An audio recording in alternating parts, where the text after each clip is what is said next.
Good morning and welcome to Breakthrough Walls. I'm Ken Walls and I'm your host. And I have a very special show today for you.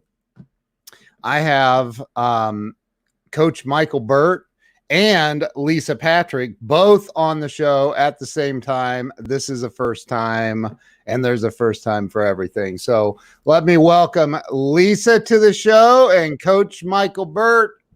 Hey guys. Good morning. Good morning. Thank you for having me, man. Hey, I'm honored to have you on the show. Very honored. And you know what I love about what we're getting ready to do is I love that we are getting ready to lay down some wisdom about what people can do in these very, very uncertain and stressful times. And I'm sure you're dealing with a lot of people, a lot of clients, people reaching out to you going, Coach, help. What do I do? Yes, right. We are. Yes, we're dealing with, really, there's two types of people I'm seeing in the world right now. There's people who immediately contract and throw the towel in, which is very disconcerting. Yeah. And that's one of the biggest things I've been disappointed in lots of Americans for doing, is just throwing the towel in so quickly. Yeah. And then there's a group of people who come out swinging, who come out fighting, who expand. Doesn't mean they spend more money. It means they expand more effort.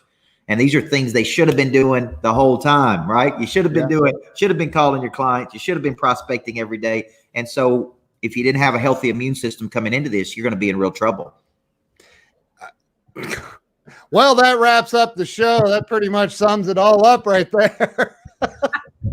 So, wow. I mean, that's true. And I've seen this, you know, I can remember probably, I don't know, I had a car in the shop and we were down a car and my wife had my little girl at dance and I was hungry and I'm like, I'm going to just call Chipotle and see if they'll take an extra $20 to deliver me. I mean, they're a mile and a half from my house and I called them and they're like, oh no, we don't do that. And I'm like, I'll give you $20, like for real. They're like, no, we can't do that. Well, guess what they're doing now? They're delivering for free. They're treating their customers a whole heck of a lot different. And so I think that people definitely need to have a big mindset shift. Mm-hmm. Yeah, absolutely. I was having a meeting. I was looking for a lawyer for a contract that I was negotiating and got a referral to one gentleman anyways. So I said to him, well, let's meet online. Let's have a virtual meeting. He's like, I don't do virtual meetings. And I'm like, well, then you're going to be in a sad state of affair in about 2 weeks because you're going to be calling me, asking me for a virtual meeting. Right. And exactly what happened. Like, you can't say no. You have to think ahead and you got to be willing to adapt and pivot. And now is the time, not in 3 weeks, not in 6 months, but right now. Yeah. I think there's a lot of humility fixing to be poured upon a lot of people. Yep. Yeah. Sorry, I lived in West Virginia for 5 years, so I can say fixing. Hey, I see that Scott Simmons is on here now. There's a guy who knows how to adapt and pivot in his business. Scott's the man. Scott is the man. Frank Cranitti is on here. My buddy Frank, my buddy Adam Marburger. We got a lot of great people in here right now.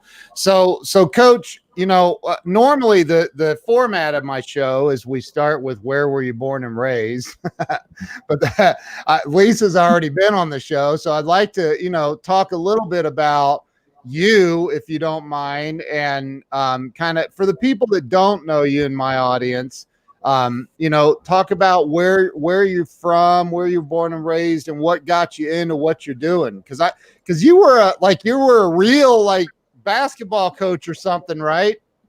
Yes. Yeah, I was born and raised. I was raised in a very small town in Tennessee called Woodbury, Tennessee. It had less than 2,500 people inside the city limits, less than 10,000 people inside the county line. I was raised by a single mom who had me when she was 16 years old, and she instilled in me a very high prey drive, which was an instinctual ability to get up and go get it. And we didn't whine, we didn't complain, we didn't make excuses. She wouldn't let me miss a day of school for 12 years, and I hated that, Ken, when I was growing up. until I was 40 years old. And a few years ago, I was out on the road, and I'd been out on the road for 12, 14, 15 days. I was tired. I was exhausted. And then I remembered what my mom instilled in me. That said, amateurs listen to their feelings. Professionals do not listen to their feelings, because your feelings will lead you wrong. Right now, fear is a feeling. It's an emotion created by a belief that something's going to harm me when in the future. So we spend all of our time worrying. The number one killer of people in the United States is not coronavirus. It's stress. And stress is created by worry and anxiety. And anxiety is created because we don't take enough action. We don't know what to do. And so I was raised in a small town, but found my voice, I really think, early in life, as early as 6 years old, when a Little League baseball coach named Mickey Vincent said, son, one of these days you're going to be a great coach. And I began to hear that throughout my whole childhood. My high school basketball coach called me professor. He said, the way you think, the way you analyze, the way you direct, he said, man, you're going to be a great coach. And so early, I became a coach as early as 15 years old, coaching junior pro basketball. And by 21 or 22, I was the youngest head women's basketball coach in the state of Tennessee at the second largest high school. And so for a decade, I was a real coach, like a real women's basketball coach. I coached kids. I loved it. And we won a lot of games and built a championship culture. And that's really what started my book writing process, is people were constantly asking me, what are you doing with those kids? And I said, Ken, I don't have time to explain it, so I'm going to write it in these books. And I started writing it down in books, and I go speak on the book, and people say, well, will you speak to my team? And will you coach my team? And that's really what led to me starting a coaching business at 31. Wow. That's incredible. What's one of the I had, I can think back to when I was playing Little League baseball, and we won the I don't think we won the state championship, but we won like our district championship. And I think back to my coach, and I think back to the lessons I learned, not just about playing baseball, but life. Like, this guy was, now this is back in the 70s. So he always walked around with a cigarette hanging out of his mouth, right, during the game. But the life lessons we learned from this guy were incredible. What are some of the things that you instilled in these kids at a young age to help them have that champion, mentality? Well, we taught every player the 7 habits of highly effective people. We taught them the principles of good to great, the 5 dysfunctions of teams, the 5 disciplines of a learning organization, the power of intention. We taught them to show up 15 minutes early for everything. They said, yes, sir, no, sir, yes, ma'am, no, ma'am. They made eye contact. They sat in the front 1/3 of their seat and made complete eye contact with the instructor. These are life lessons. We had success academies, leadership academies, toughness academies, 5 rules of a crisis. So it's like a little greatness factory, Ken, that we were manufacturing greatness in these kids. And so they were more employable. Imagine, you hiring one of these kids that played for me for 4 years, and they show up 15 minutes early, and they make eye contact, and they come with batteries included. Okay. You don't have to wind them up. So that's kind of the thing. The interesting thing is that's the same thing I'm teaching my team today. That's the same thing I'm teaching the 400 people I'm coaching in Monster Producers. The same thing I'm teaching my corporate clients. We show up, we grow up, we deliver. We don't whine, we don't complain, we don't make excuses. Okay. If there's a want to, we can find a how to. Like we're not, big time people don't contract, they expand.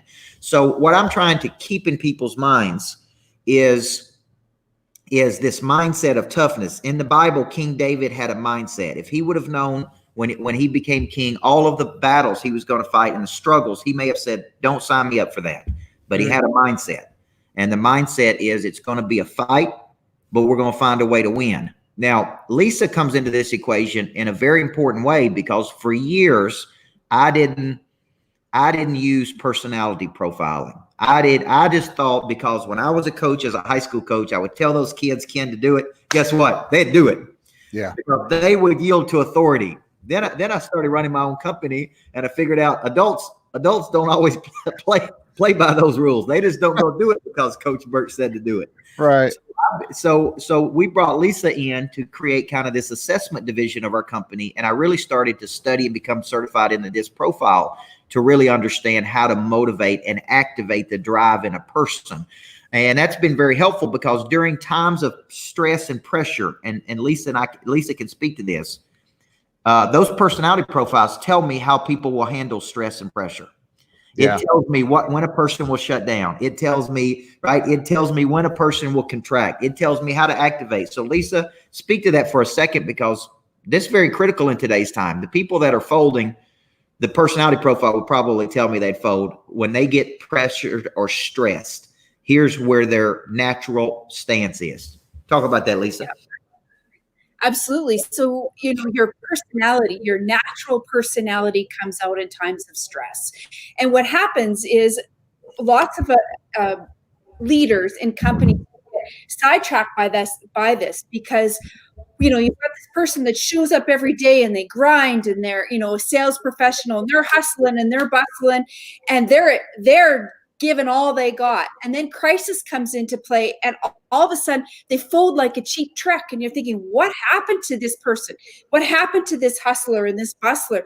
And it's because they've adapted their personality style, that natural personality, so much in the workplace that when crisis comes, their natural personality comes out. And maybe they were dominant and they were, the go-getter originally, but actually they're the steady Eddie and they're the guy that wants to be the team player. And all of a sudden now they're this team player rather than being the guy that's pushing it and looking to get sales and so forth. And you go, what happened? And that's why, because you don't truly understand their natural personality style. And so as a leader, you got to be able to quickly pivot and adapt and say, okay, now's the time. Now I got to step up and I got to pull back and I've got to start talking to them in the style of personality that they are so the message is heard. So you practice the Tony Alessandra Platinum Rule. Treat others how they'd like to be treated. You got to treat them in their natural style, get them back in and into the vision and reduce their stress. Highly important. Mm-hmm. So what, like, there are people that have been winning. I mean, really winning for a long time that now in the last 3 weeks are no longer winning. Their business has come to a screeching halt. And I mean, I can't think of examples, but I've seen posts on social media from people that I thought were just like, wow, they're at the top of their game and they're caving to the stress and they're caving to the you know what I mean? Like, what about those people that maybe had a Coach Burt as a kid and they had this winning mentality and all of a sudden they're like, well, life just kicked my butt and I'm done. Like, what do you think of those people? They're afraid. Fear activated exactly that. The speaking world is a perfect example. 80 to 90, like, I don't know how many conversations I've had with professional speakers in the last week. I mean, my ear is on fire because 85 to 90% of their business was in front of the stage. And now what? What are they going to do? And you got to be willing to pivot and adapt in your business to figure out what the next step is. You can't be solely relied on one vertical all the time. You've got to have, your business has got to have multiple funnels of opportunity. I agree. What do you think, Coach? Yeah, I think what it's forcing us to do right now is if you have one flow of income, okay, and I look at I have a diversified portfolio, okay, where I got hit during this is I have short-term, high-end luxury real estate that typically cash flows. Big lodge, big house in Florida. We rent those houses for, 10 to 14,000 a week. Well, if you can't go to Florida, we can't generate income. We can't produce. And if that was the only thing I did, I'd be in trouble. I look at my coaching business. If all I did was speak, I'd be in trouble, which is why we have to have these different divisions: Monster Assessments, Monster Publishing, Monster Marketing. When we speak, coach, train, online academies, like, it really is forcing you, which I think has been great, to look at the toughness of your business model. Is your business model, if you only have vertical wealth, meaning just one flow of income, earned income, and you don't have horizontal wealth, or not building horizontal wealth, meaning multiplied flows of income, then I think you're really struggling. Now, every person in the world is going to struggle. It's can you sustain? How much cash have you had? How healthy was the immune system of your business? When people are telling you need 6 to 9 months of cash and you don't believe them, well, this is for the precise times you need that. You need to to generate revenue, you need to build excess cash. You need to store that cash away, and then to be able to reinvest that into other things. So when you have moments like this that test your business model, you can really withstand it. Man, that is some really good advice. And for those of you that haven't seen the lodge that he speaks of, like, go stalk him on Facebook. You'll find some pictures. It's beautiful. It's absolutely beautiful. So it's funny, Ken, I was having a conversation. I sat on a panel of HR here in Canada a couple of weeks ago, and we were talking like in corporate, what's happening in the corporate world. And they're struggling because they're used to having teams in their silos, right? In the next office over and the next office over. Now all of a sudden they're in a work from anywhere, work from home situation, and they're not sure how to adapt. As entrepreneurs, Coach Burt and I and you, we can talk about, we know what a home office is versus a business office. We know how to adapt, and we know how to run teams that are virtual because we live and eat, breathe that every single day. So the modification for us from work from home, work from anywhere is very easy. But corporations are massively struggling because they don't know what is the next step. How do you manage all these verticals of people in all different divisions from all over everywhere? It's why Zoom blew up. And so many people are having trouble, facilitating meetings in Zoom because most of the people have never been in a Zoom meeting before. I had I don't know if y'all know who Glenn Morshower is. He's a good buddy of mine. He's been an actor in Hollywood for 45 years. And he was Agent Aaron Pierce on the TV show 24. Yeah. So he's a good friend of mine. He has an acting school. In fact, he may be watching right now, but he has an acting school, and he thought, what are we going to do? Like, we have people come into Dallas, and so I said, dude, we can get you on Zoom. And now he's in a different mindset of, wow, maybe people across the globe can come and join my acting school now and not have to fly into Dallas. And so it's really working out very, very well. Had a 2-hour-long conversation with him last night on the phone. So, or no, actually on Zoom. I was on Zoom with him. But the new, and I keep hearing everybody say there's going to be a new reality. There's going to be we're never going back to what it was. And I don't know that I agree with that. I had another call yesterday with, you guys probably know who Anna Liotta is, the president of the NSA, National Speakers Association. I talked to her yesterday for quite a while, and this is what we were talking about. Like, speakers are like, what do I do? I'm not speaking on stage anymore. And speakers are also, this is a pretty big point. And Coach, I'd like to hear what you have to say, and Lisa.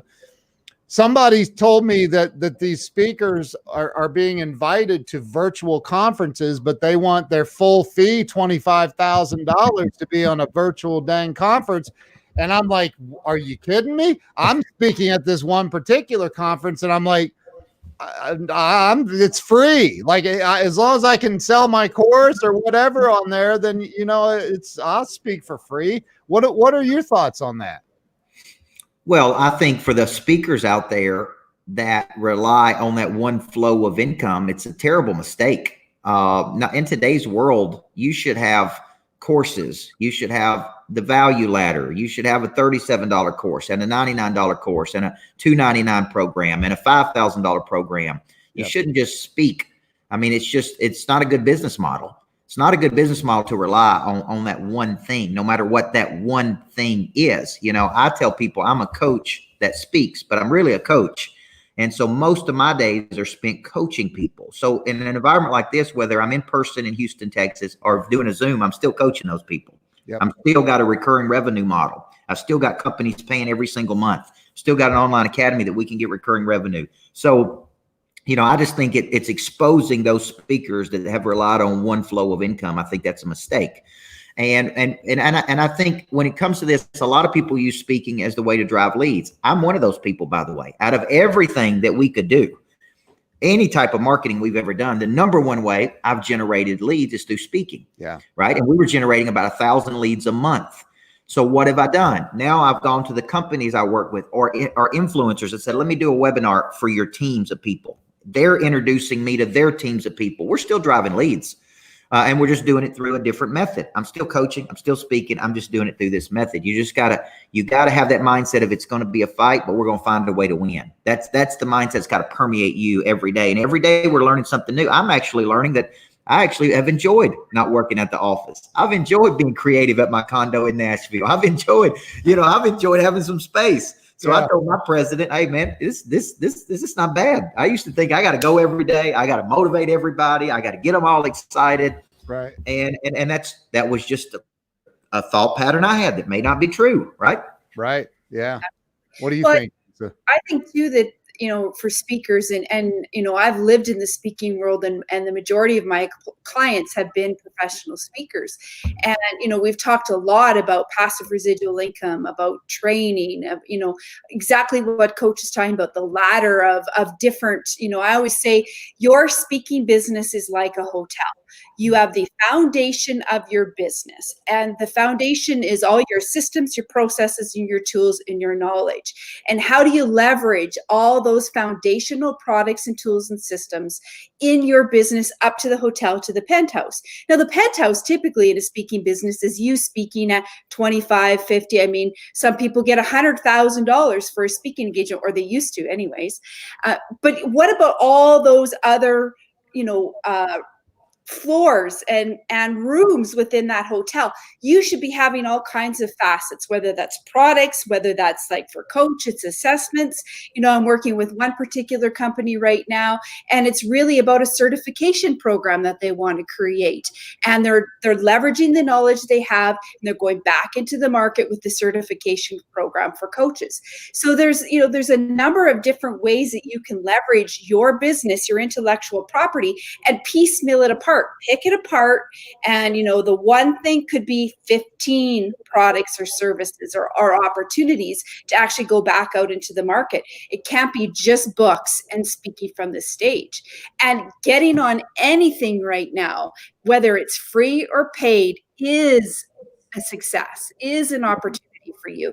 And I get it, many speakers that I've been speaking to, well, 90% of my revenue comes from speaking, like Coach talked about.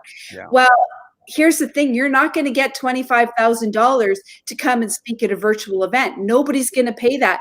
In case you haven't noticed, the market, everybody is hurting. They don't have the budget for $25,000, but it sure would be great to get in front of their audience of 25,000 people. Amen. Long term. Ken, let me say something to that. This is a big challenge with a lot of speakers. They don't really have a business. They speak, and they've got an assistant that books their travel. Okay, and I want to speak to this. That's not a business, guys. There has to be a machine behind. When we generate leads, we have a sales team, we have a marketing team, we have funnels that go into action. Like, to me, what I see a lot of speakers do is they just wait on a bureau to book them. They have an assistant that books their travel, and they don't have anybody making any outreach. We're making, every salesperson I have is making 80 calls a day, because I believe roughly 16% of people will be interested. I don't know what product Ken Walls needs until we call him, until we have a discussion with him, until we initiate. Yeah. So a lot of people have a book and a speech, but they don't have a machine behind it that's making sales calls, that's trying to, when I do these webinars, they go to a funnel, then our sales team calls them, we initiate discussions, we try to find the right product for them. That's how we're making a sale. It's not just, I got an assistant that's booking my travel. You really need a business behind the concepts that you're speaking on during times like this specifically, to sell other products and services. So let me ask you a question. And by the way, I want to say thank you to the people that have shared this out. Y'all are awesome. Keep sharing and smash the heart button.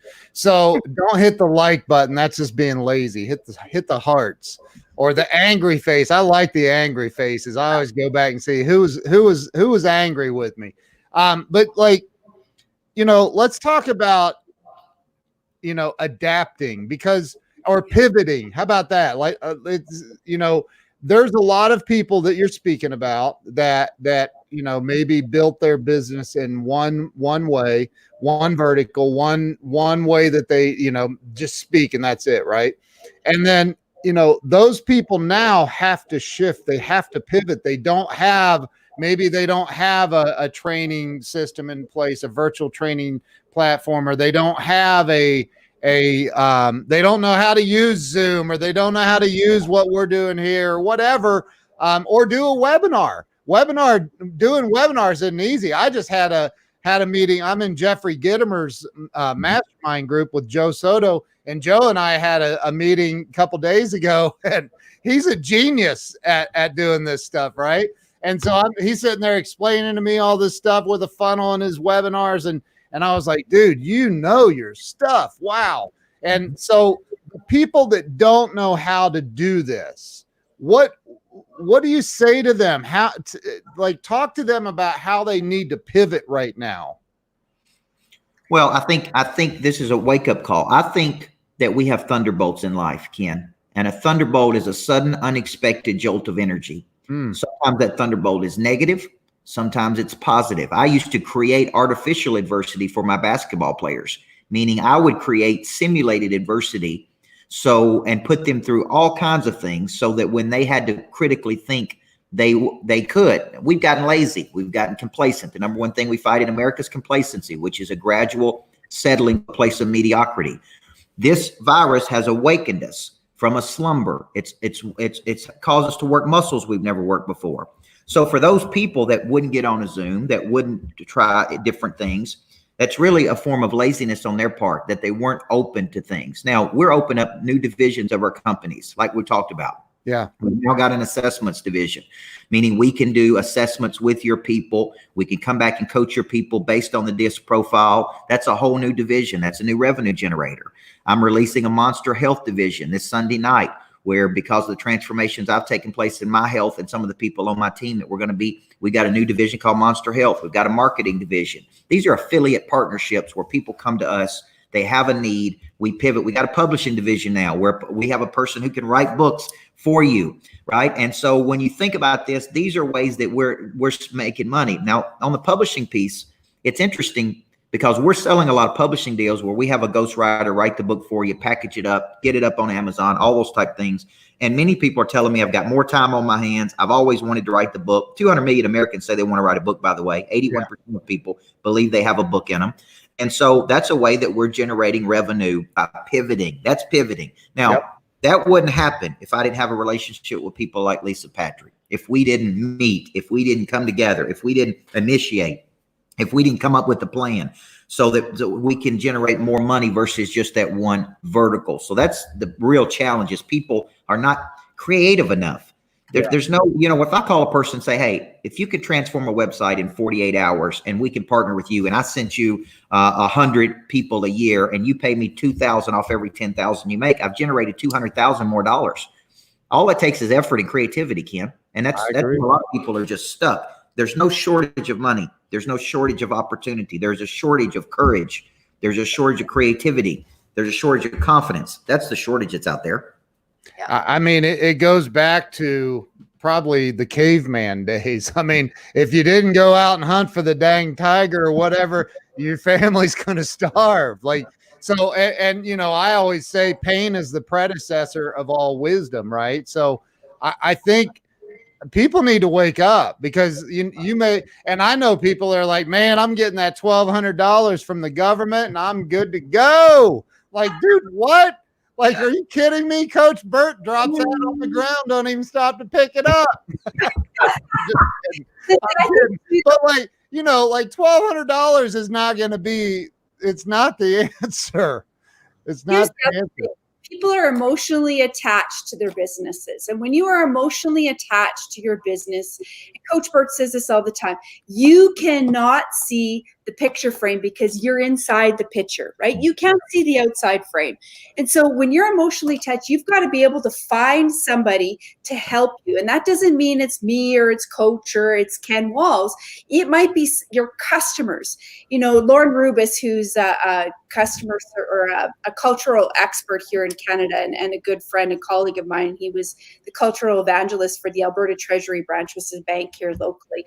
He talks about the 10 elements of business and creating extraordinary cultures. And the first one is being people first and customer obsessed. So go back to your customers and ask your customers how you can be the solution to their problem.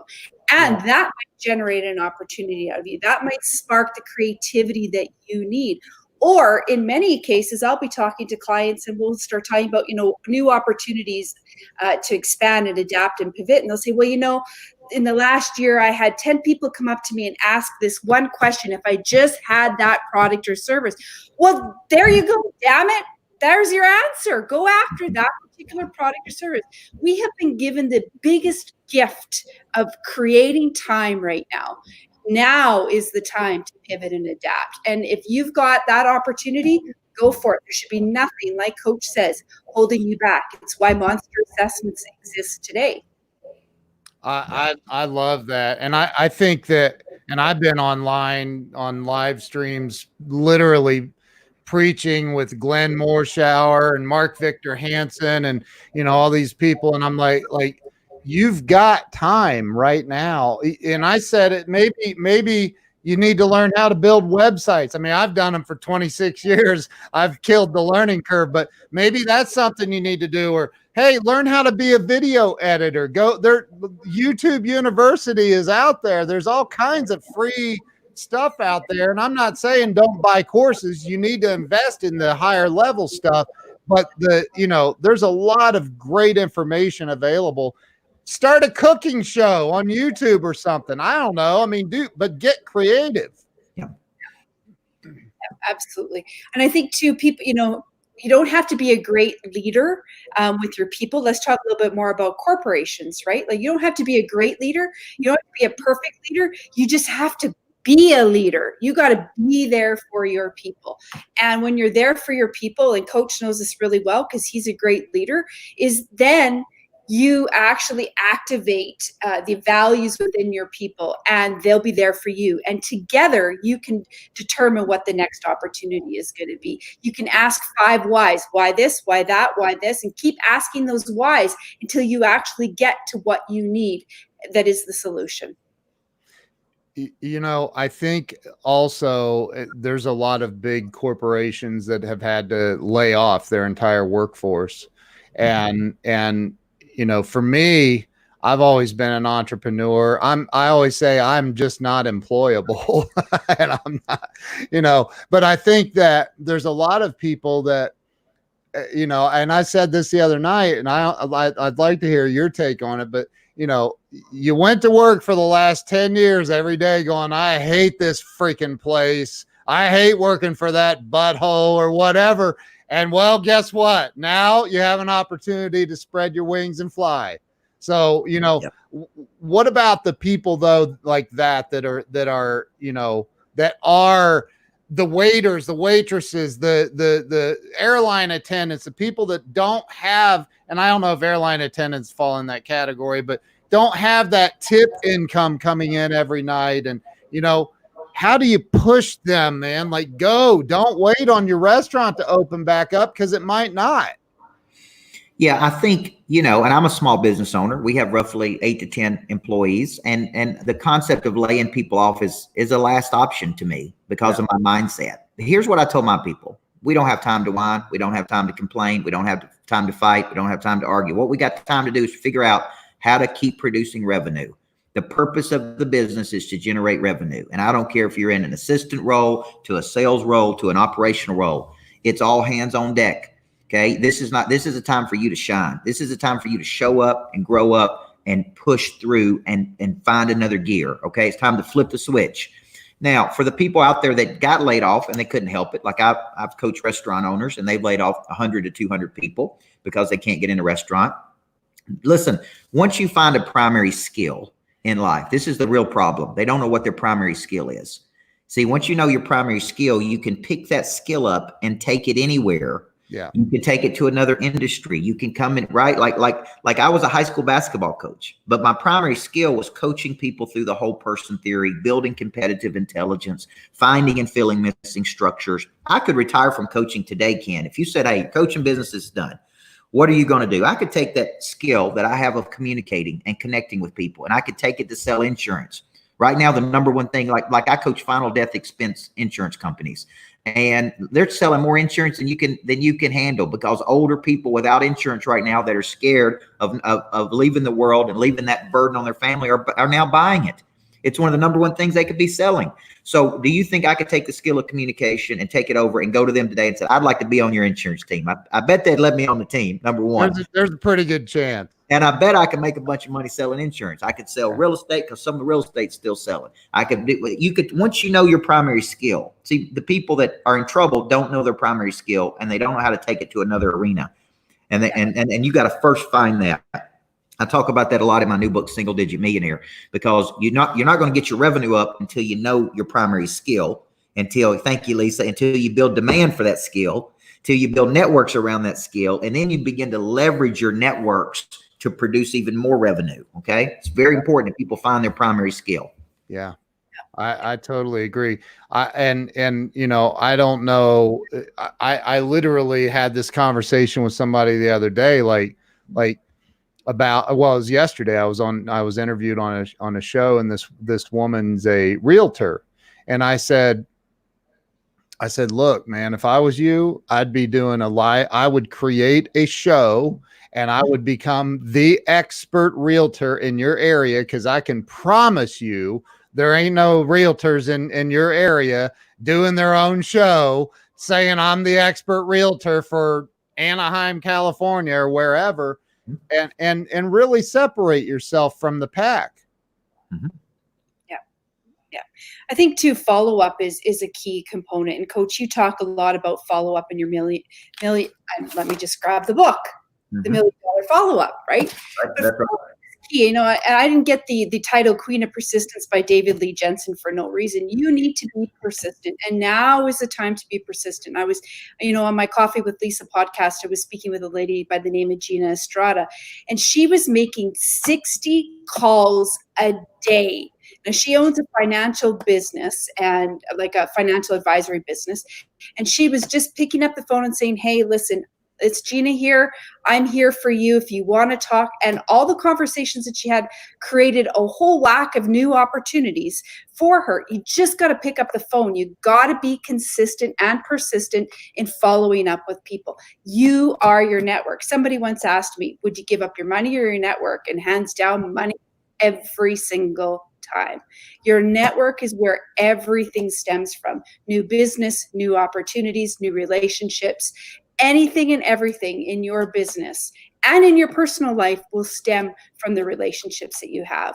It'll create impact. It will get results faster. It'll make opportunities happen quicker. You've just got to be following up with the people that you know, like, and trust. I agree. We're all friends with Grant Cardone, right? And I know, and you probably are aware of this, but if you are on the phones at his office, they literally hold you accountable for 150 phone calls a day, every single day. And they hold you to that. If you there's consequences, severe consequences for not hitting those targets. So, and now is the time. Here's the other thing. All those people that you couldn't get a hold of, they're home now. They're stuck, right? So there's a good chance that if you're willing to, Coach, it's what you said. It's having that grit and that determination, right? To say, it doesn't matter. I'm going to keep calling until I get a hold of Coach Burt or Lisa or Ken or whoever. Well, I think Lisa, if you don't write the book, The Queen of Persistence, and that's shame on you, number one. But number two, I closed the deal. We're closing the deal right now as we speak with the big insurance company and Farm Bureau. And I called on this guy for 10 years when he was a regular agent. just a regular agent. Called on him, banged on him, sent him videos, text message, phone call, kept getting his attention. Many times he didn't respond. And one day I finally texted him this, and I said, I know you're important, but man, you ain't that important. I know you're busy, but you ain't that busy not to call Coach Burt back. And he texted me that night and said, you're right. I'm sorry. I apologize. He moved from an agent to a regional vice president. When he became a regional vice president, he got me in front of 160 of his agents. When I got in front of 160 of his agents, we did a good job. We delivered the goods. That got the attention of the CEO. Then that is going to lead to multiple deals. Now, he got up and told those people, I've never met someone as relentless as Coach Burt. For 10 years, he followed up with me to get this opportunity. Most people go 1-2 touches in the follow-up. You're not serious if you're not going 7 to 15 touches. If you're not making those 150 calls, we make 80 a day because I believe roughly 16% of people will be open and inviting. Then there will be 34% of people that need to see it 3 to 7 times. There'll be another 34% of people that need to see it 7 to 15 times. And then there'll be a percentage of people, 16%, that ain't never going to see it. We don't know, but we got to initiate. Between stimulus and response is a space. I can't control Ken's response to my stimulus. All I can do is connect to Ken. Yep. Build some type of relationship with him. Locate a problem he has. Offer him a compelling solution. Like, that's my responsibility. That's my circle of control. Like, I'm sitting there thinking of, why haven't I already called Ken? Shame on me. Why am I calling Lisa more? For you. That's my point. My point is, there is no short. Like, would you rather have $1 billion or would you rather have 1 billion friends? Right. Because if you had 1 billion friends, you should make more than $1 billion.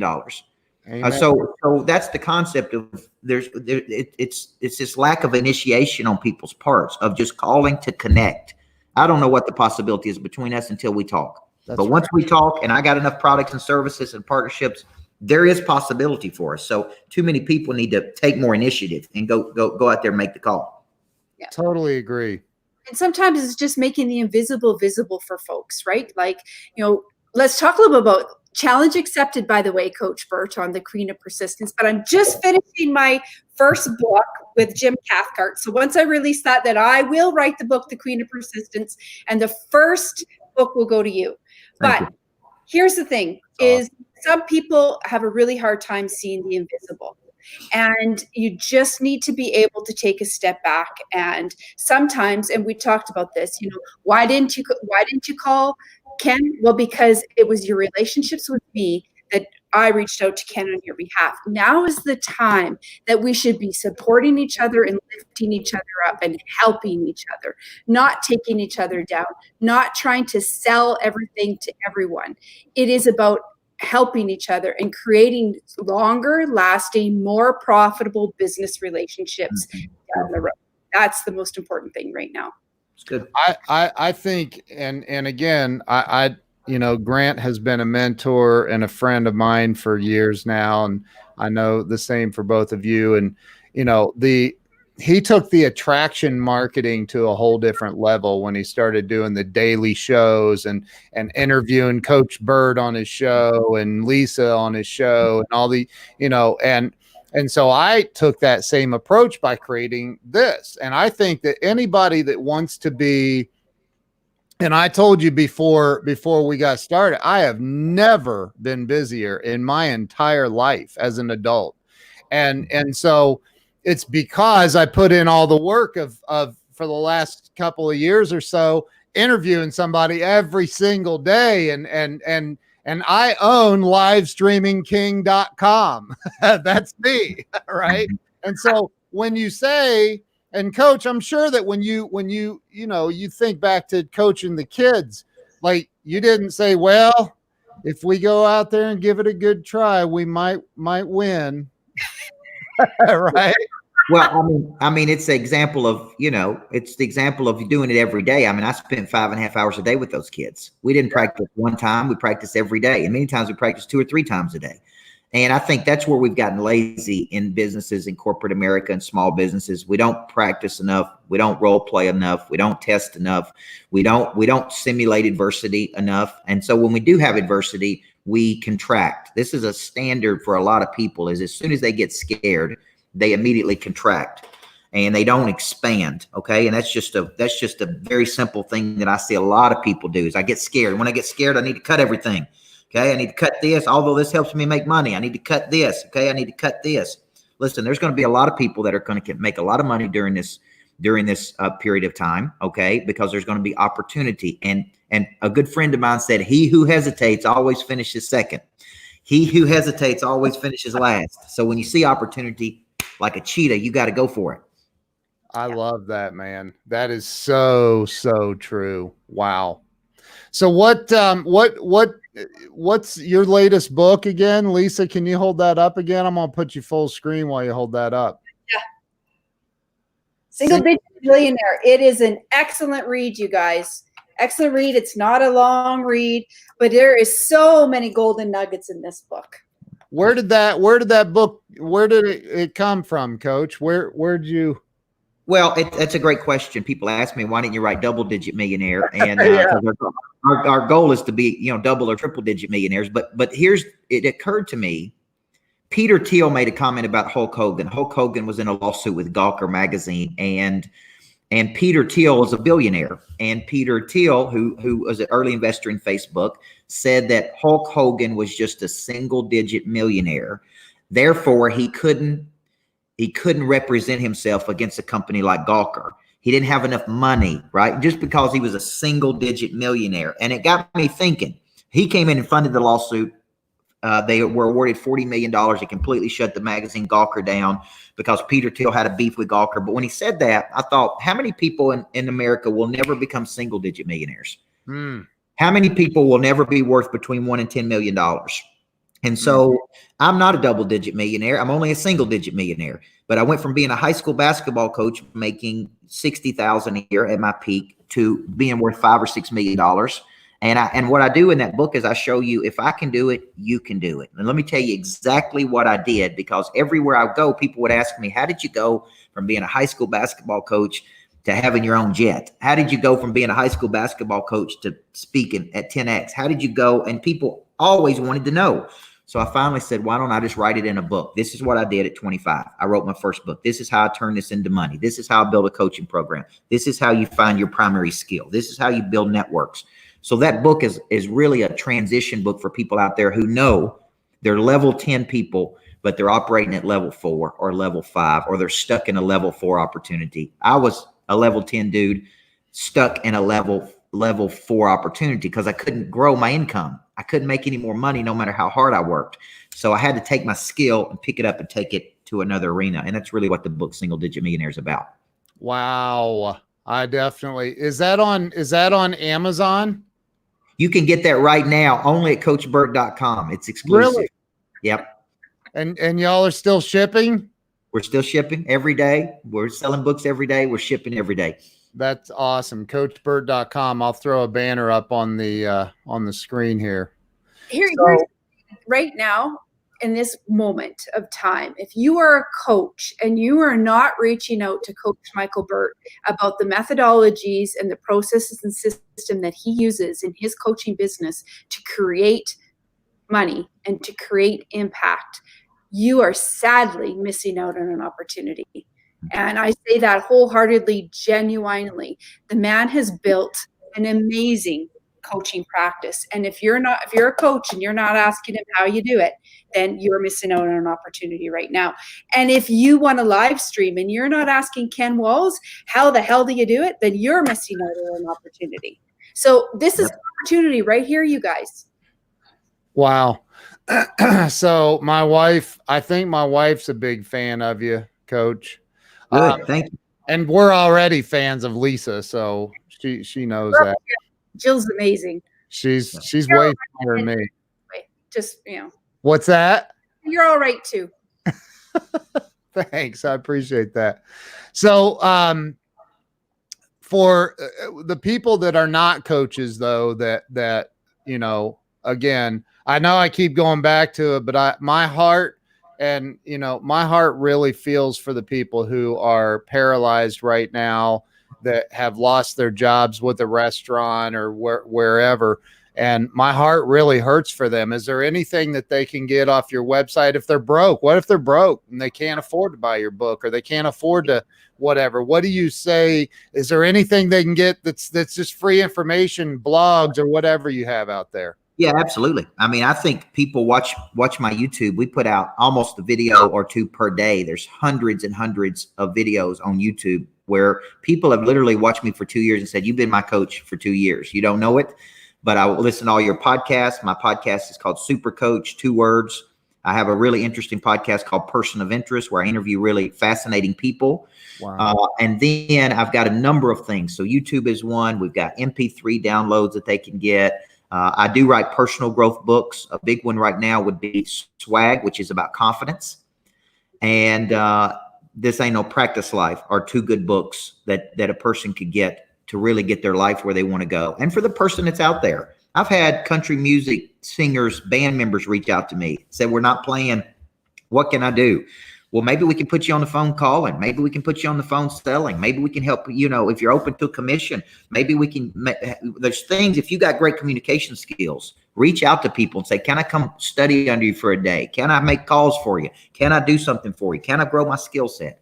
So that one would be good. And then Inside the Mind of a Monster is the #1 book we're selling right now. Inside the Mind of a Monster. That's one Lisa's got. That one is about the mindsets of big time people. Okay, of how you really attack every single day. And I think if you need mindset, those are some books that'll definitely help you. That's awesome. That is so awesome. So I'm sure that if somebody, I mentioned this the other night, I had a couple of people, because I said, who was it? I forget. I was talking with somebody. I don't remember who it was. Oh, it was Jeffrey Gittimer. And I said, and on a live stream, and I said, for the people that are scared right now, don't have any money, I said, I know I'd hire you and train you how to sell if you're willing to work 100% commission from home. Yep. Wouldn't you? Absolutely.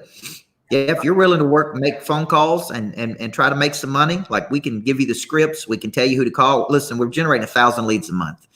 There's no shortage of people to call. And those are just people we have their information. There's all kinds of people to reach out to, networks. So yes, I mean, there's opportunities to generate money if you're serious about it. If you're broke, it's your fault. That's right. Absolutely. I don't care if you're trapped at home or not. If you're broke, it's your fault at this point. We got technology. Anything else you guys want to throw in? Lisa, you look like you're just ready to explode with some wisdom up there in the upper right-hand corner. You guys know me well enough to know that I could sit here all day long and talk. But yeah. Well, listen, I appreciate you all coming on and sharing what you've shared. Like we've already covered, people are freaking out. And I think that first go over to coachburt.com and order the book. I know I'm going to as soon as we get off here. Second, take action, man. Get on YouTube, watch Coach Burt on YouTube, learn from Lisa, learn from me. There's so much information out there that it's free. You don't have to have a bunch of money in the bank to do business with some people, That's right. So, you're right. Coach, all you have to do is reach out. What's that? All you have to do is reach out and get out of complacency. Lisa, I need to put something up for you too. So how do people follow you, get a hold of you? lisapatrick.ca. Or they can go at lisapatrick.ca, or you can go on my handle at lisapatrickbfd. Well, is all of your social media on lisapatrick.ca? It is. Okay. So look at that. I got 2 websites displayed up there. So make sure that you guys go follow Coach and follow Lisa on all forms of social media. Go to their websites and get the information. Because look, Coach just told you he has a jet and a bus, like a really nice bus. Super Coach. What do you call your bus, Coach? Super Coach Transportation. Yes, Super Coach Airlines, Super Coach Transportation. I love it. I'm ready to get those things out and take them somewhere, right? I've been I'm ready to take them somewhere. Trust me. Hey, I've got 2 brand new cars ordered and I can't get them.